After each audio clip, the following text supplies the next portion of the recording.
Yo, what's up? This is Hal in Philly. How's it going? Right now I'm in my car listening to Dave Canyon on Dumbing It Down with Dave, the fastest podcast on earth.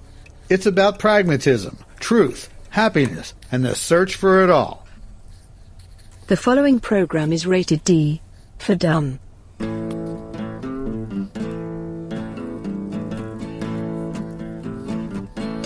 Cowbell.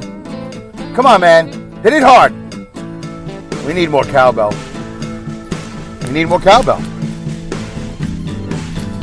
o'clock, I'm bored to death. Smoke so much I can smell my own breath. My baby left me, my best friend's not at home. Can't get that woman off my mind. I've never been the brooding kind, but there's still one thing makes me come alive. Yeah, I'm going for a drive.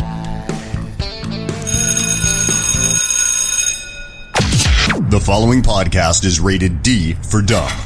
You're listening to Dumbing It Down with Dave, the fastest podcast on earth. Listen to Dave commute to and from work on the New York State Thruway in his 2008 Kia Rio LX. He talks about pragmatism, truth, happiness, and the search for it all. Join Dave as he asks and tells you how life ought to be. And now, here's Dave.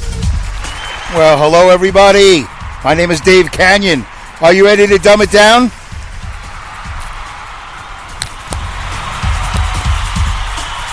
Well, that's good. That's good because today is January 10th, I feel like. Could be the 11th. I feel like it's the 10th. Could be either one of those days. It doesn't really matter.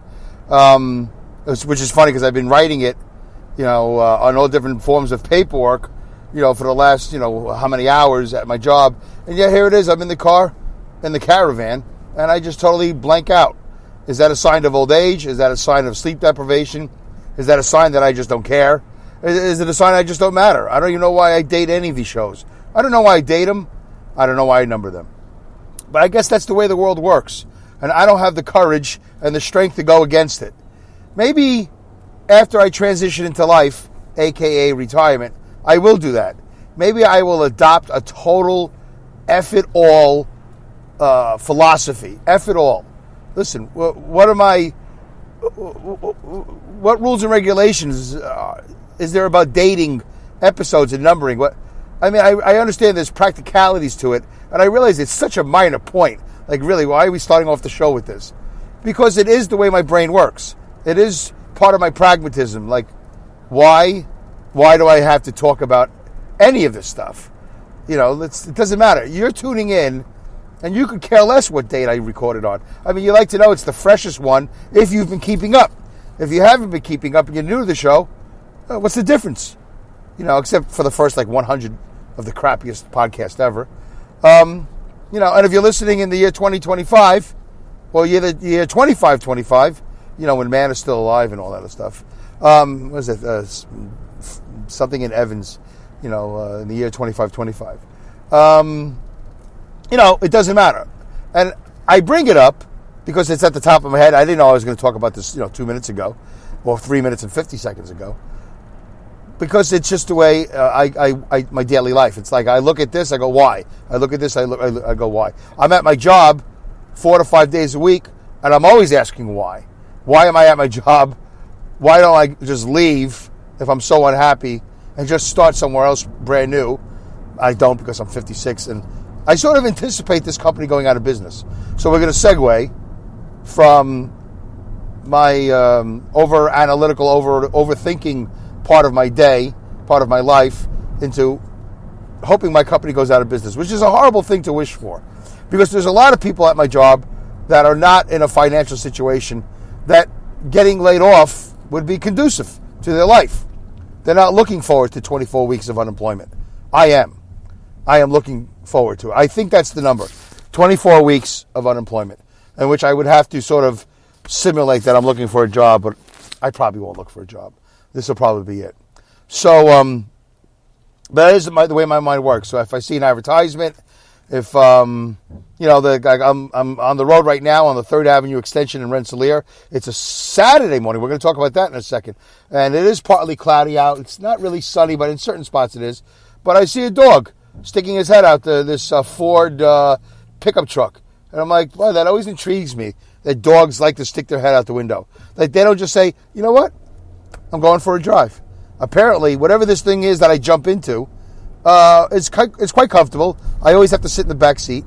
Some dogs get to sit in the front seat, but some dogs, all right, I'll sit in the back seat. It's kind of comfortable. It's just as comfortable as the couch. I'm not allowed to sit on back at the house, back at the other place. Do they call it a house? Do they even know? And, I'm just going to lay down. But no, they stick their head out the window like, I got to see this. I got to see this. And I wonder if they think, oh, I can't believe it. Look at all those other places that look like the place that I walk into. Is that my house? Do they think that's their house 1,000 times? That's my house. That's my house. That's my house. Wait a minute. I know that house. That's where that poodle lives. Wait a minute. Oh, that smells good. What is that? I mean, their mind must be, maybe that's why they sleep so much. Is that for real? Did I just figure that out? Is that why dogs can sleep forever and at any time? Because they're always so exhausted, because they're always thinking. Everything they see is new to them. They're always like a little child. That's why dogs, even when they get to be 8, 9, 10 years old, if they're in good health, they want to play. They never get older. In fact, they don't know the date. They don't know the date. So as far as they're concerned, they're still a puppy. Their body's getting older, but they don't know because they never went to biology class. So they don't know they're getting older. They just know that they're the same dog that's ever was. I mean, the whole catching of the ball thing, maybe it does get a little bit old for them. Maybe they know that the water's too cold, they don't want to jump in. Maybe they know what a bath is like. There's certain things that they do learn. There are certain things that dogs learn. So maybe I shouldn't number my episodes starting this episode. I'm not going to do that. I think this is episode 189. I got to number it because this is a milestone. I've never done 189 before.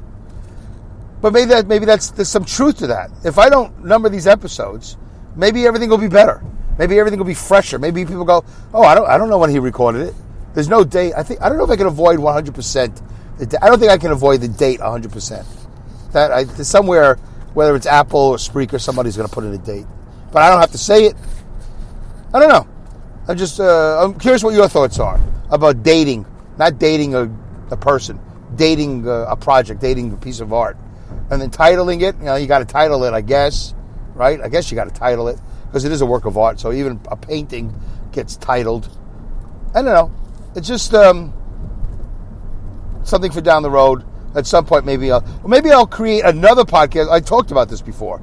Maybe I'll create a whole nother podcast, and that one will be totally untitled or undated. I'll think about it. I'll probably never do anything. I'll just keep on doing Dumbing It Down with Dave until I can't do it no more. But I just thought, interesting food for thought. All right, anyway, so here I am. I'm almost getting on the New York State Thruway. It's mostly cloudy. I see some blue sky.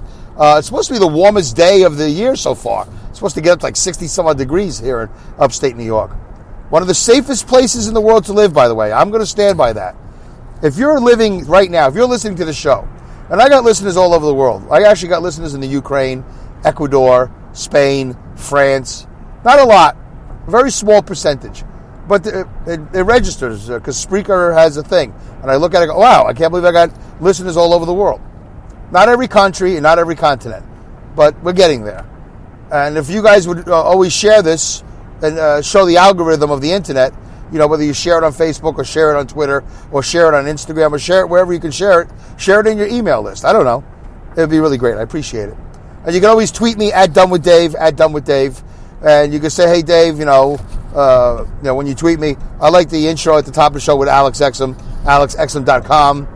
You can do that. Or you can do, hey, I like the AI voices that are supplied to you by Linda from Awesome Insanity Surfers.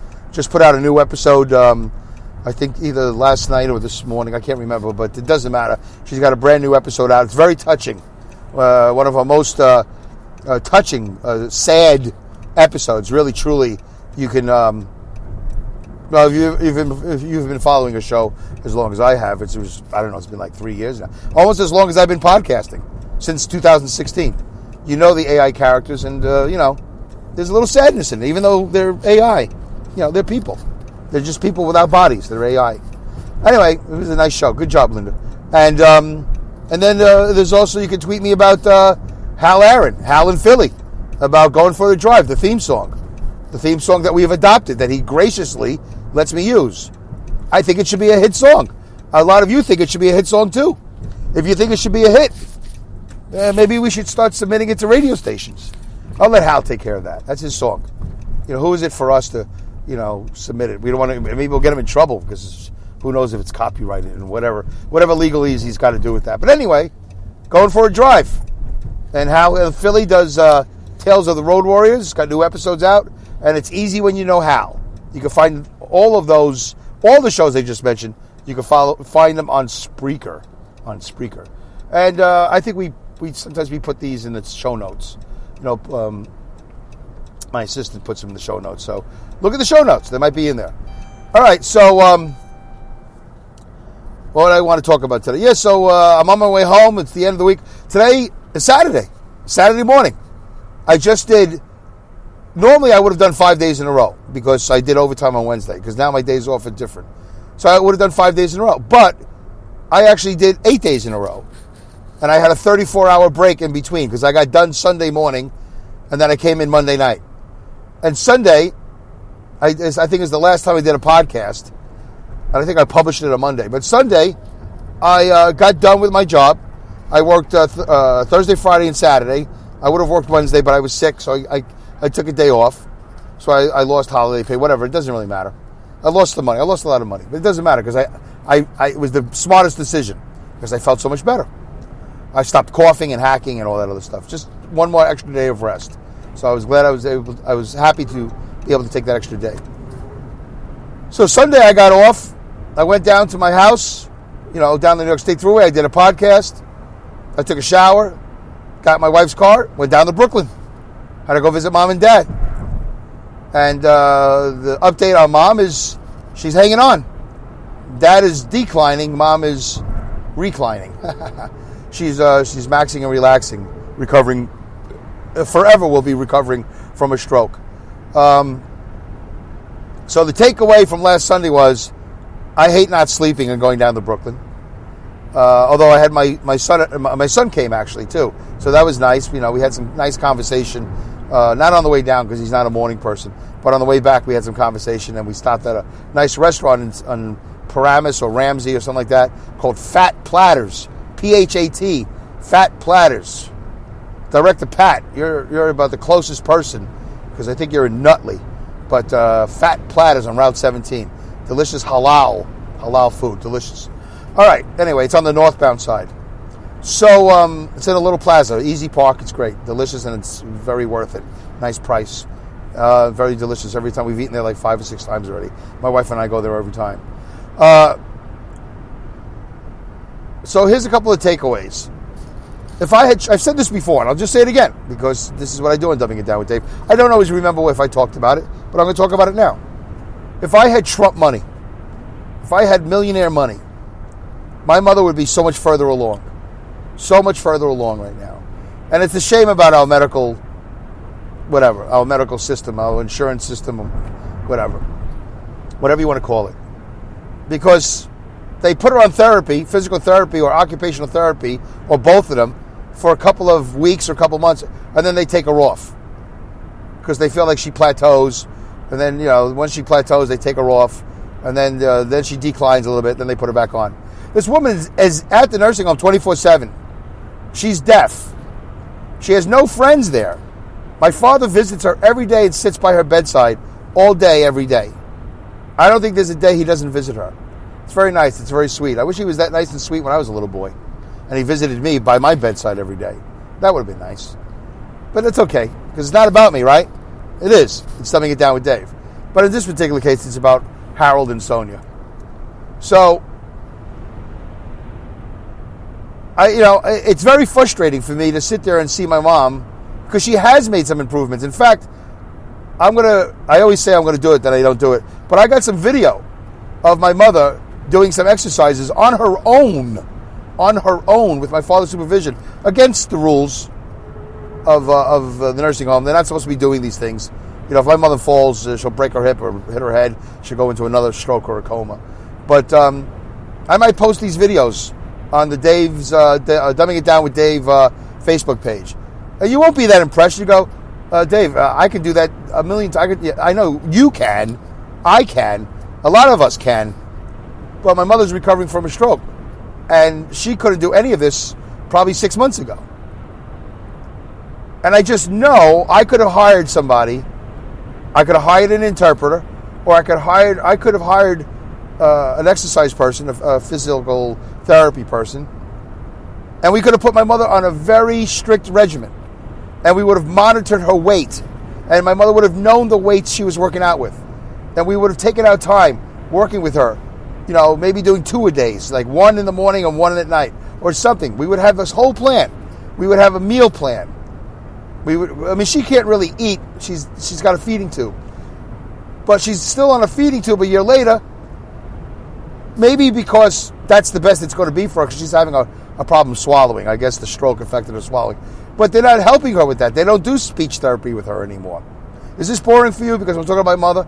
It might be boring, but I'm trying to address an issue. It's always about human behavior. And it's amazing to me, and I realize it's all expensive. I realize it all costs money. And I also realize that Medicaid is paying for, I think, all of this. And I don't know how much it costs to do all this.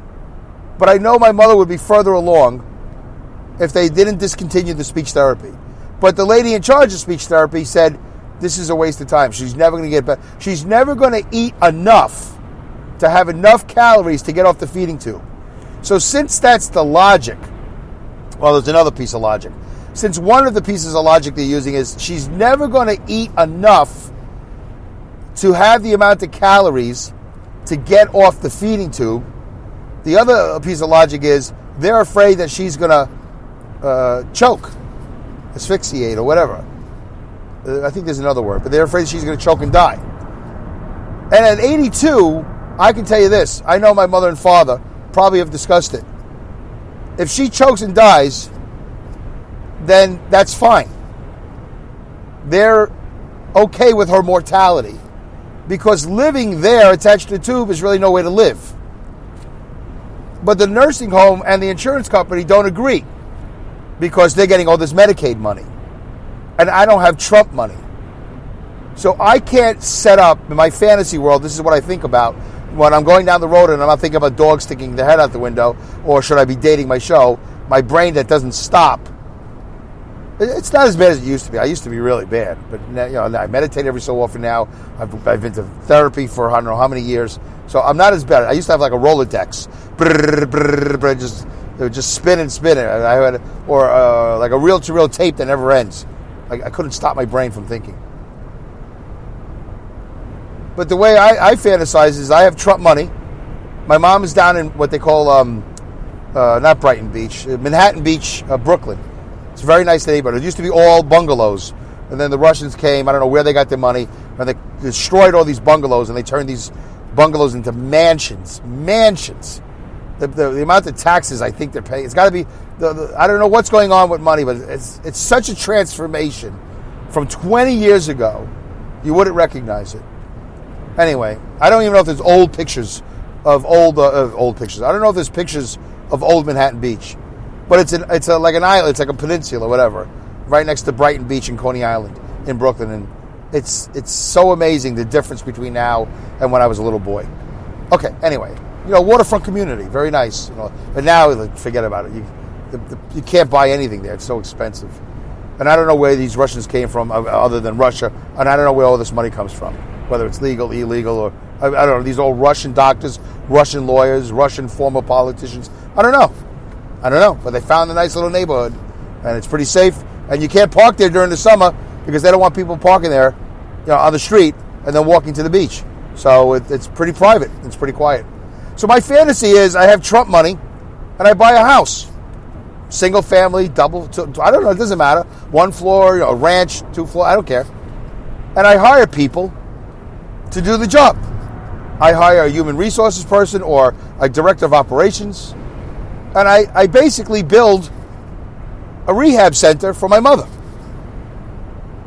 But I set it up in a way that if somewhere in the United States there's another deaf person, which I don't know if my mother would actually appreciate. She's a little funny like that.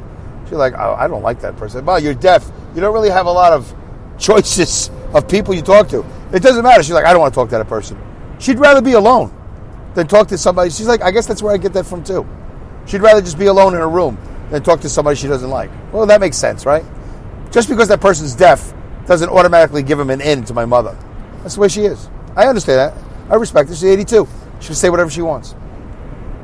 But I hire these people. I hire a doctor, 24-hour, whatever, 2 doctors, whatever, nurses, round the clock, 8-hour shifts, whatever.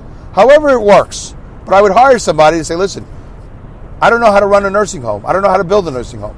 But I'm going to buy a property, and we're going to turn that into a nursing home.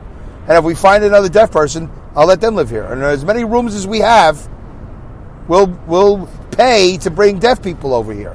And if I have $40 million in the bank, then we got to figure out a way to get this place to work. Am I shouting? So, and then my mother will get the best of care. And she will never be off physical therapy. And I bet you if we monitor it and we track it, you'll see her strength go up 10% every month. I know it because I've seen the progress in her just with her and my father working out.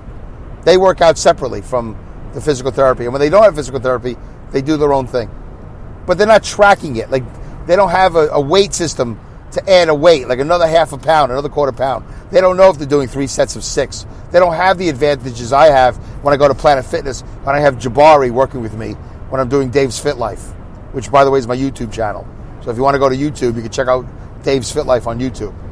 I don't know how many videos now of me working out, not working out, losing weight, not losing weight, whatever. Living in my caravan, trying to fit things into my life, trying to find fitness, all that stuff. And by the way, Dumbing It Down with Dave is also on YouTube. So if you haven't already, why don't you go to YouTube, you can subscribe and click the icon button. It doesn't, you won't get junk mail. You just get notifications, hey, there's a new video. But the video is just basically a picture of the Spreaker player, and you can listen to my show on YouTube if you want. You can also listen to the show on Mile High Radio every Monday from 11 to 12 Eastern Time. You can listen to Mile High, H-I Radio, not H-I-G-H, Mile High, HIRadio.com. And you can listen to my 2 half-hour shows from 11 to 12 Eastern Time on Mile High Radio. Thank you, Lynn, and thank you, Bobby. So that's my fantasy. All right, that's a nice fantasy. That's a fantasy I have in my life, and it's not like I have other delusions of grandeur type fantasies. Like, hey, I become a singer. Hey, I grow my hair back. Hey, my whatever. You could just use your imagination. All the things I would wish for. That's my fantasy, is that I have the Trump money and I do this for my mom and my dad too, because he's falling apart because he won't go home. He won't. I asked him about the house the other day. He goes, "Oh, it's not looking good." I go, "What do you mean, Dad? You live alone. How many dishes you got? What's going on in that house?" He goes, Because I'm so when I get home, I'm so tired. I don't clean anything. I'm like, oh boy. And my wife and I talked about it. Like, I guess we're gonna have to stop by the house and clean Dad's apartment. Gonna have to travel 3 hours from Saugerties to Brooklyn, New York, and start cleaning an old man's apartment. Ugh. I hope he's doing his laundry. I hope he's washing his underwear. I don't mind doing dishes. I enjoy doing dishes, and it's not a big house. I can't imagine how dirty he got it. But without my mom there, I just can imagine the worst. I'm sure his mail is a mess. I'm sure he has nothing organized. So my wife was gracious enough to say, let's go down. And she's an organized freak. She'll just start chucking stuff in the garbage. What is this? Garbage.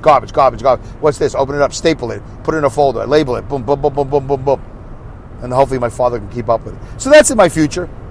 A day of cleaning my father's apartment. My mother and father's apartment. So I hope you understand, and maybe you relate to it. Maybe you have an elderly person in your life that you know could be doing better if we just had a different healthcare system. And my mother and father would be so much happier because, hey, they would have stuff to do. And the TV screen would be even bigger than the 30-some-odd inch they have now. And the closed caption would be huge. And they wouldn't be limited to the small amount of cable TV that the nursing home is paying for, including Russian channels that my mother and father would never watch. You know what I'm saying? It's just these little things in life that you take for granted. But now that you're recovering from a stroke, your mobility is limited, and then you're a prisoner of these people. And by the way, very nice nursing home. Probably the best nursing home in Brooklyn. Menorah. It's called Menorah. Very clean. Very nice staff. Very nice people. No deaf people for mom. No deaf people for dad. Limited television. And I don't think my mother's vision is that good because the glasses she got, I don't know if she got the right glasses. I don't know if she had a good interpreter. I don't know, because you needed, when you go to eye doctor appointment, they ask you better, So I don't know. I don't know what happened, but apparently my mother's new glasses don't help. Anyway, so that was frustrating. And my mother and father still have hopes of getting out of there, but I don't know if that's going to happen. Feeding tube. That's the problem. Feeding tube. And there's other issues too, but I'm not going to. I only have 4 minutes left, so I'm not going to go into that. So that's it. That's the story there. What else is going on? So Australia burning. Very unfortunate. A fire the size of Manhattan. You're watching the videos of kangaroos and koalas running out of the forest fires. Craziness. The size of Manhattan. I don't know what it is now. That was like 3 or 4 days ago. The size of Manhattan. Did you watch the Golden Globes? A lot of you don't because, it's a Hollywood show or it's a lefty show. But Rick Gervais did a great job hosting it, did a great job with his opening monologue, and he really handed it to Hollywood. He handed it to those spoiled people. He really got some reactions. You can see Tom Hanks reacting sort of negatively and a whole bunch of people reacting because he took a shot at Hollywood. And he's right. He said a lot of things about Amazon, about Netflix, about Nike, about ESPN, or whatever. He said some things, and they were truthful. I didn't write them down. I don't remember them. But anyway, he said some interesting things. So if you haven't seen it, it's on YouTube. The opening monologue from Ricky Gervais. He really hands it to Hollywood. Not everything he said was funny. A lot of the reactions he got was, ooh, oh, like that. So, Hollywood not happy with him. I just heard this morning an ex-CEO of Boeing who was let go, I guess maybe a year ago, because of the disaster with the Boeing Max or whatever, that airplane that crashed twice or whatever. He got a $60 million severance pay. 60. That's quite a golden parachute. 60. By the way, the sun's coming out. I've got to put on my sunglasses. $60 million. I don't know if they're contesting it, but wow, that's a lot of money, right? To get fired from a job. 60.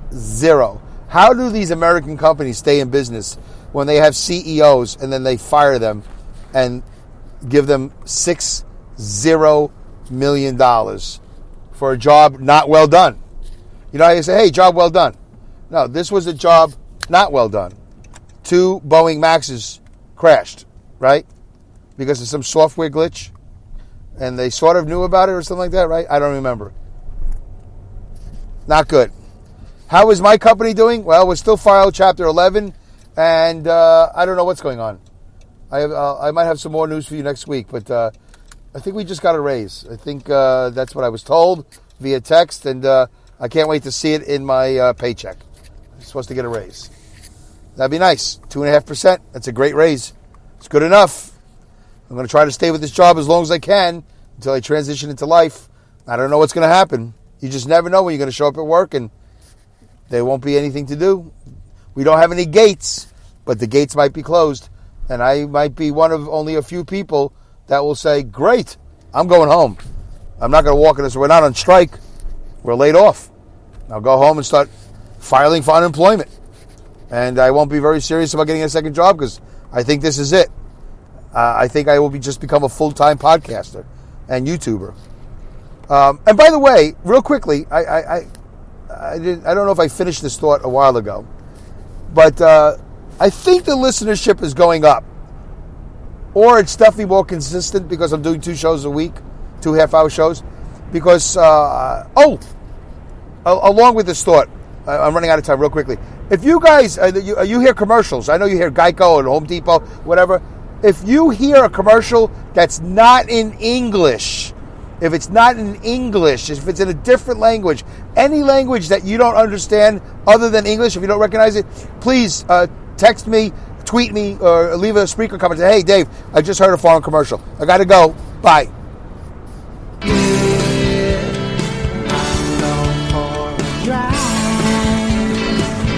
Thank you for listening to this episode of Dumbing It Down with Dave. Goodbye, good day, good night, good luck, good riddance, Godspeed, good rats, and great skills. Take care.